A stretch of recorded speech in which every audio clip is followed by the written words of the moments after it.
How to fix Messenger all problem. Hey guys, welcome back to 1 million ideas YouTube channel. In this video I will show you how to fix Messenger all problem.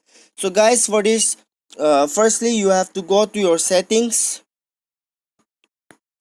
and then you have to go to install app or app manager. Click on install apps and then search for Messenger. Here is it. Click on Messenger and then you can see here force stop button. You have to click on force stop and press OK. And then now you can see here storage. Click on storage and then click on, you have to clear all the cache here. So go back and then you can see here app permission. Click on app permission and you have to allow all the permission here. It is already been allowed it, but if you are not allowed, so you have to allow it. So now go back to the Messenger application, click on Messenger and then you have to click on your profile icon. Now you have to scroll down and you can see here notification and sound. You have to allow this also, and then